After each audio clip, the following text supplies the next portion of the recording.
سلطان كوان الرعسنا هاي وسلطان كيجي ما أقولين إذ أفلق هذيس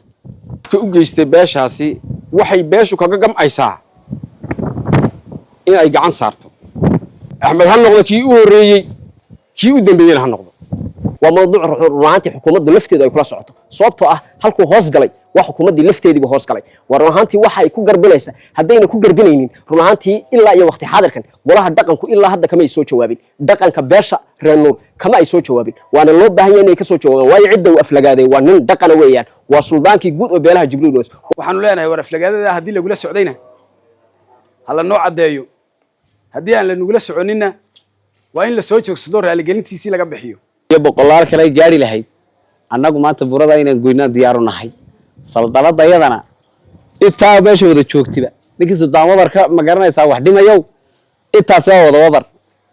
nin kasta waa suldaan wadar waa suldaanka yagii waxaan leeyahay beelaha Jibriil Yoonis dhalinyaradiis odayaashiis waxgaradkiisa aqoon-yahankiisa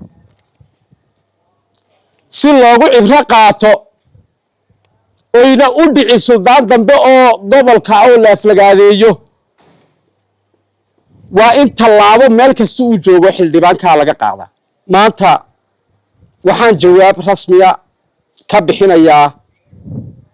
suldaankayga suldaan Abubakar Cilmi Wabar oo ah suldaanka beelaha Jibriil Yoonis beelweynta Jibriil Yoonis oo ah beelaha la miisaanka ah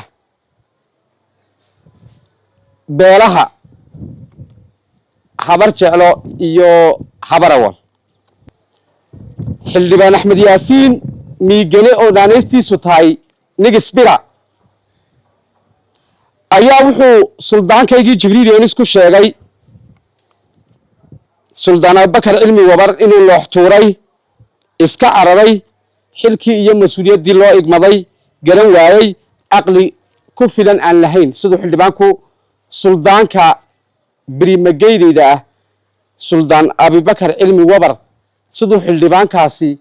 hadallada gafka ah ee qadafka ah ee ugub urad iyo ugub midna aan lagu arag intuu xildhibaan meel soo istaago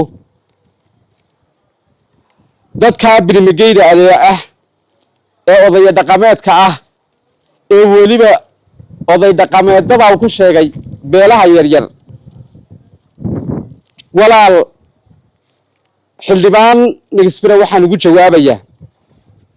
Abubakar Cilmi Wabar waa salaadiinta faca weyn ee beelaha ugu miisaanka culus Soomaaliland iyo Soomaaliya iyo Djibouti iyo Itoobiya wuxuu ka mid yahay salaadiinta faca weyn suldaankii ugu doorashada iyo miisaanka iyo mugga weynaa ee Soomaaliland ka dhacda iyo Soomaaliya wuxuu ahaa suldaankii sida culus loogu caleema saaray ee ay ka soo qayb galeen salaadiinta Soomaali meel kasto ay degtaba waa suldaan hal adag waa suldaan cidi ku dhiiran karin caruurta xildhibaanka aflagaadeeyay suldaan Abubakar Cilmi Wabar caruurtiisa waxa lagu seexiyaa suldaan Wabar baa soo galay caruurtiisa laftigeeda lagu seexiyaa suldaanku waa suldaan caqli badan wuxuu diidanaan lagu karin Soomaaliland iyo cid walba sida ogtahay wuxuu kaga tagay Abubakar Cilmi Wabar oo ka baxay saami qaybsi gobolka Awdal oo ahayn beelaha Jibriil Yoonis laakiin guud ahaan Gadabursi ahaa waa nin suldaan hal adag adkaysi leh aan biqin lana wada og yahay wuxuu yahayba ma aflagaadeyn karo ama xildhibaan ha ahaado ama madaxweynaha ama cid kale ha ahaatee wuxuu ka soo jeedaa beel taariikh ku leh Soomaaliland iyo hadday Itoobiya joogaan iyo hadday Soomaaliya joogaan iyo hadday Muqdisho joogaan suldaanka waanu raacsanahay waa suldaanka yagii ma ogolin cid aflagaadaysa haba yaraatee ma ogolin waxaan leeyahay beelaha jibriil yoonis dhallinyaradiisa odayaashiisa waxgaradkiisa aqoon-yahankiisa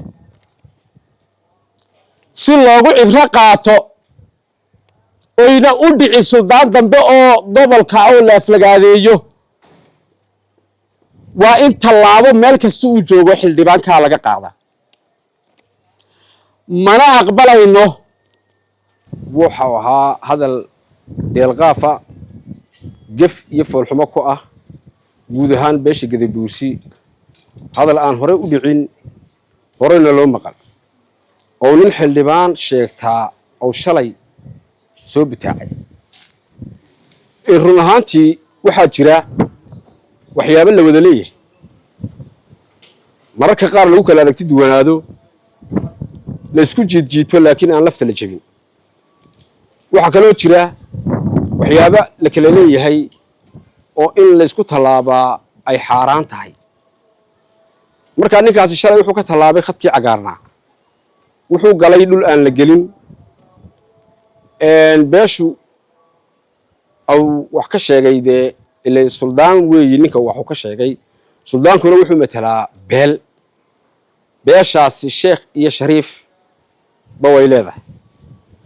ninka gefka u geystay beeshaasi waxay beeshu kaga gam'aysaa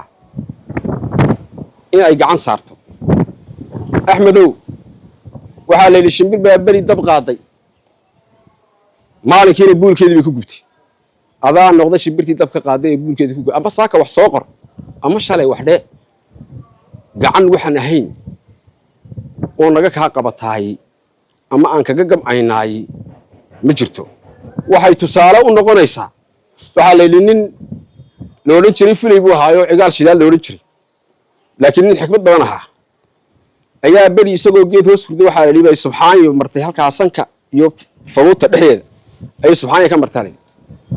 intii subxaaniyadu halkan ay socotay waa isgamaarinayey markay dhaaftay buuggoodow qaylo afka furtay waa lagu soo yaacay war maxaa cigaal kugu dhacay subxaaniya halkaa iga martay buu yidhi dawaba ku dhaaftay maxaad la qaylii baa layidhi subxaanyadii martay kama qaylayuu yidhi wadda halaqda dambay noqonayso ayaa ka qaylayaa war waxaa la soo kiciyey maaha aflagaadada suldaanka loo geystay ee dhibta dambe soo socota ee cid walba aflagaado loo geysan doono ayaanu ka hortegaynaa axmed ha noqdo kii u horreeyey kii u dambeeyena ha noqdo intaasaan odhanaya beesha uu ka soo jeedo wax laysku hayaay ma jirto run ahaantii haddaan bareero nuur yoonis iyo jibriil yoonis baa la dhaha oday wada dhashay siyaasadda waa laysku qabsadaa waa laysku xantaxantaystaa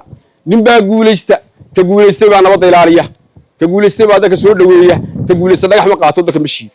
axmedow dhagax adaa bilaabay nuur lama haysto reer nuur ma haysano laakiin ninkaasi baan haysanaa kamana hadhayno asuu hadalkan ku dhibcay ma xaalay ilaa baan soo jeeda waxaan iloobo halka uga mahadnaqayaa beesha gadabuursi guda iyo dibadba halkay joogto oo hadalkaa ninkaasi ka qaaday dareen farxu oo nala soo hadlaysay iyadna waan u mahadnaqayaa laba arrimood un baanan cudurdaar u noqonaya wartool baan nahay reer nuur tolnimo badana waan ognahay waa ninka hadday wax naga dambeeyeen oy og yihiin oo xanuun ku soo kordhay dee cilaajkaan ugu imanno annagaa qur-aanka ugu darayno ku akhriyayna waynan ahayn waxa weeye ninkaasi waa badheedhay mar hadduu badheerayna buro ninkay ku taallana foolxuma ugu taallaa ka arkayana foolxuma u tahay waa ninkaasi waa buro maanta waxa weeyaan intii dhib kale iyo boqolaal kale ay gaari lahayd annagu maanta burada inaan goynaan diyaaru nahay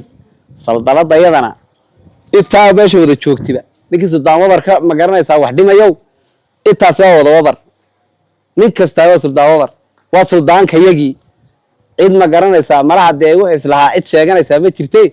madaxu suldaanku noo saaran yahay waxa weeye annagu dee dhalinyarta jibriil haddaan nahay salaadiinta kale ma aflagaadayno cid dhaqanana afxumo ulama tegno waa ninka annagu waxaan u aragnaa nin soo badheedhay isku hallayna qaba run ahaantii ku aflagaadeeyey suldaanka guud ee beelaha jibriil yoonis oon ogsoonnahay suldaankaasi inuu ka miisaan batay maanta somalilan run ahaantii aan ogsoonnahayna in ay somalilan u raadinayso si ayna aqoonsiga u raadinin oo xaqiiqo ah waxaa kaloon leenahay runtii ninka aflagaadooday cidna ma matalo ciddii soo raacda mooyaane waxaan haddaba leenahay runtii maanta waa maalin runtii jibriil yoonis dal iyo dibadba ورنا هانتي أرنتها ساي وضع تابتي لونا باهي هنا جواب سوان أو صحصن اللصيو شخص جاس يعيد عليه عدي كوه لسه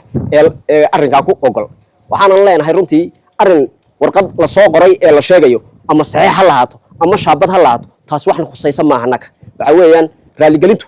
إلا وقت حاضر كان أيوم ما تقعنا صادق يا براه بالشدة إنه ما تقعنا رالي قلنتها سلفته إذا ودي ديه بس يعطي لكن عدة كذا البني يصير رالي قلنت أيها كذا البني وموضوع رهانتي حكومة لفته إذا يكون صعته صوبته هلكو هوس قلي وحكومة لفته إذا بهوس قلي ورهانتي واحد يكون قربليسة هدينا يكون قربلينين رهانتي إلا أي وقت حاضر كان ولا هدقن إلا هذا كما يسوي جوابين دقن كباشا رنور كما يسوي جوابين وأنا اللي بهي إني كسوي جواب ويعدوا أفلقاده وانن دقن ويان وسلطان كي جود وبيلها جبريل وس وسلطان قوان كي وقاته إلا يهدى كوب يتمسن أنا كسون نقول إسقوا هنتيجي سدد يبري تعالوا إسقوا باسبورك بدها لا يسقط توري بدها تقاته إسقوا أكسون هاي إن أمتك أنا شنطة صومالية ذيك سوقي قشة دور شديسي وسلطان رنتي مجيء ميسان له وسلطان أنا هذا الله ير وهالك الله يرى هذا أنا لو سوق بكرين ميسان كيسي أوديسه waxaanu leenahay war aflagaadada hadii lagu la socdayna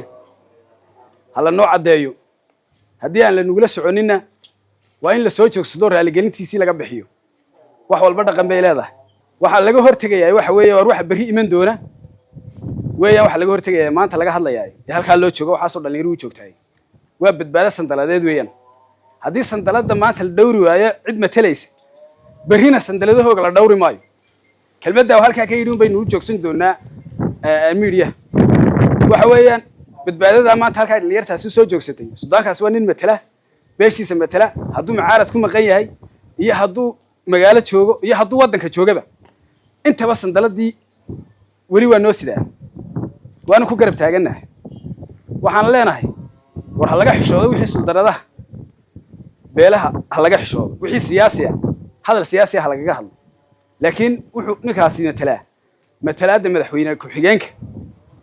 ayuu ku joogaa meesha marka haddii xukuumadda iyo ninka madaxweynaha ku xigeenka kula socdana waanu ogsoonahay oo waynu ka bixin doonaa taa talaabadeeda haddii ay ina kula soconina waa inay bannaanka keenaan anigu magacaygu yahay Saleebaan Xuseen Aadan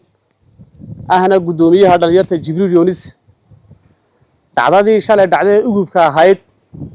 oo kula kacay xildhibaan Axmed Yaasiin suldaanka facaweyn suldaanka beelweynta Jibriil Yoonis suldaan Abubakar Cilmi War falkaas markuu dhacay kadib waxaan baaqu diray gudida galdaha iyo dhalinyarta kala duwan ee beesha Jibriil Yoonis oo 15 saacad ilaa 20 saacadood uga socday shir guriga talweynaha Jibriil Yoonis run ahaantii dhamaantayo waxaan isla garnay aan isla qirnay inay tahay in sandarad la aflagaadeeyay ama la caayay duulitaan lagu soo duulay suldaanka guud ee beesha Jibriil Yoonis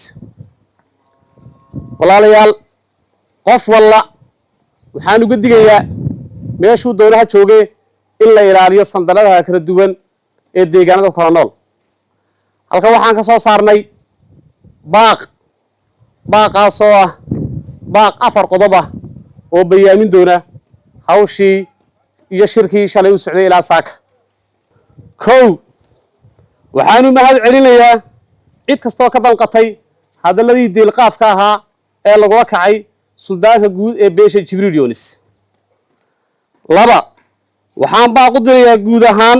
beesha oo ka soo jeedo xildhibaanku salaadiintooda odayaashooda xildhibaanada kala duwan inay garowshiyo iyo raali gelin ay ka bixiyaan gafkii oo kula kacay saddex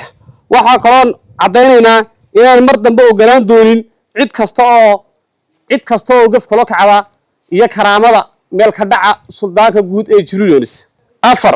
haddii si degdega raali gelin ku habboon iyo garowshiyo looga bixin waayo waxaynu sameynaa dhalinyar ahaan falka ugu habboon ee lagula kici doono xildhibaan Axmed Yaasiin aad u mahadsantihiin